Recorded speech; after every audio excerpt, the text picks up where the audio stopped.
Hi everyone, it's Lynn from Devine Central. For those of you following along, you know I live full-time in a motorhome now, and we are currently in Minnesota.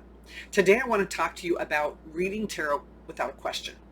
Now, is it even reasonable to expect a good reading without having a question? You know, there's a lot of people with opinions on both sides of the aisle for this issue. I read in a blog post the other day something that I wanted to share with you, and it actually spurred this video. I'm sorry, but without a specific question or topic, I wouldn't be able to give a meaningful tarot reading.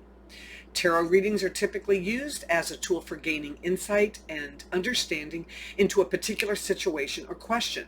So without that context, the cards would not have any any particular or relevant significance.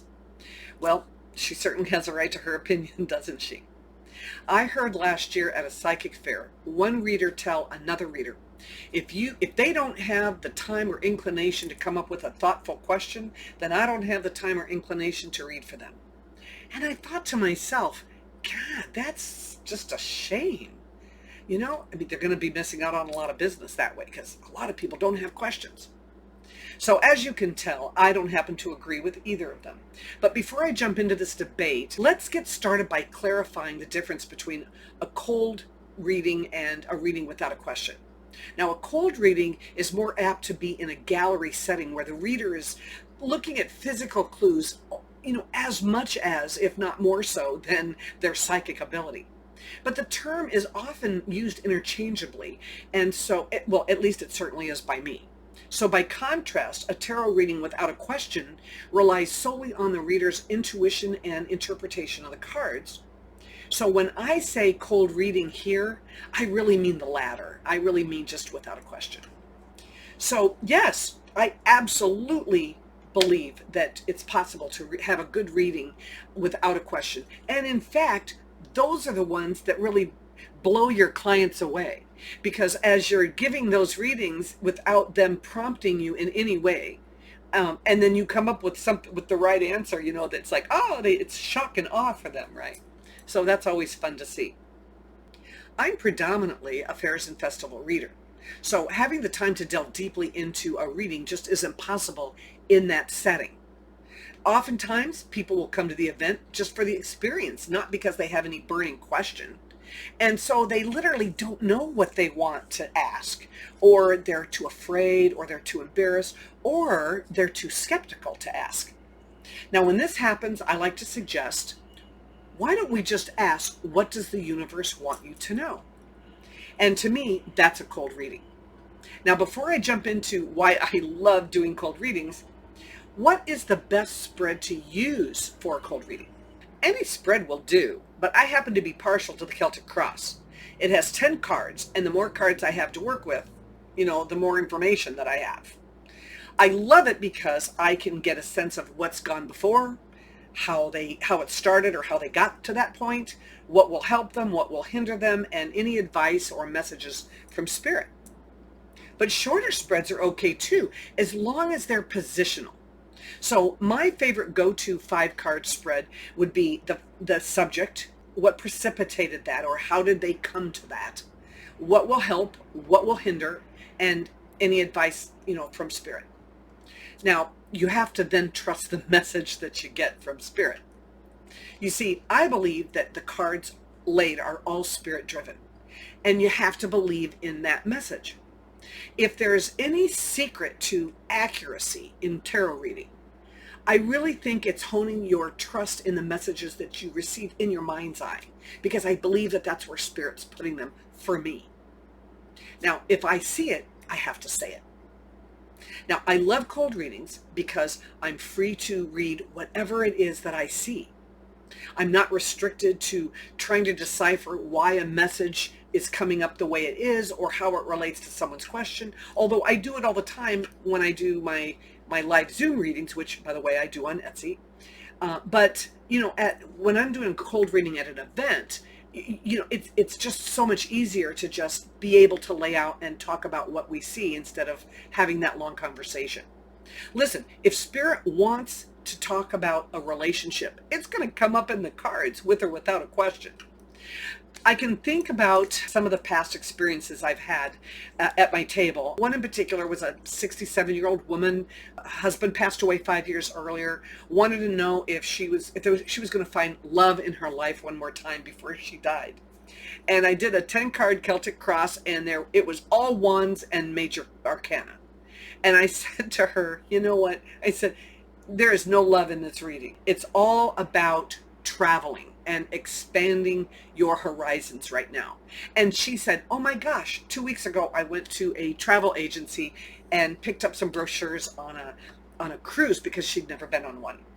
And I said, well, yep, here it is. It's all laid out and ready for you. And besides, who might she meet on that cruise?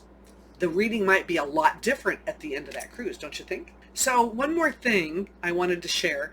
Cold readings are exactly what collective readings are all about. I mean, you see them all over YouTube, right? The daily readings, the weekly readings, the monthly. I mean, hell, I even do monthly zodiac readings on my channel. I won't minimize the benefit of having a good question.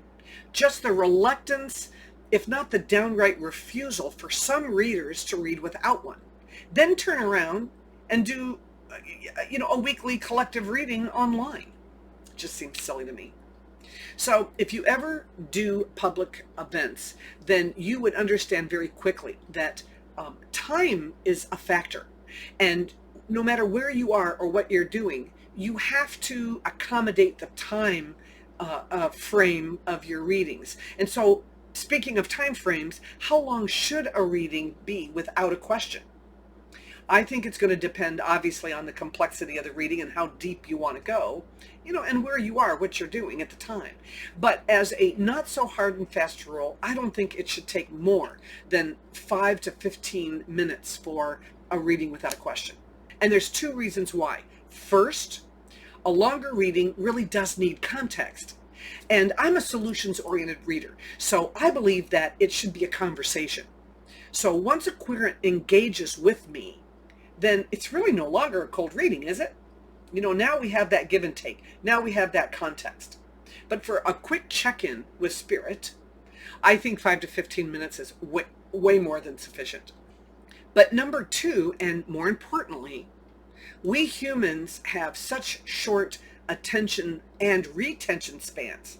And it bothers me when I see readers who opine for an hour, whether they have context or not, over a few cards. It's not helpful to send someone away with more information than they can possibly process, or information that's too spiritual or too cryptic for that client. So if you're just starting out as a tarot reader, don't think that you have to give long readings in order for you to look professional, because you don't. It's going to be more important that you're accurate and that you give them something that they can walk away with. So to summarize why I love cold readings, first and foremost, time is a big factor with event readings, which I do a lot of. So you have to adapt to your setting. But the client is the clients, most of them, they don't even know what question they want to ask, or they're not going to tell you the truth. And so I'm free to interpret the messages without having any of those restrictions. And that's, I'm telling you, it's awesome feeling to be able to do that. And especially when you see their reactions when you're right. And because of that, it's way less stressful, especially if you trust the messages that Spirit's sending you. So what's coming up? Well, to give you some good hard examples of what I've been talking about today, my next video is going to give you a few examples of what a cold reading looks like. It's slightly different than what I consider a collective reading. And I will use the Celtic cross, and hopefully that'll give you some good examples. But depending on when you see this video, you can find a link to it in the description below or on my end screen today. And right after that, my next video is going to be reading the big Celtic cross spread in 5 minutes or less. I'll put a link to that one below as well. Okay, so please subscribe and hit the like button if you found this useful so other people can find me, and I will see you next time. Bye.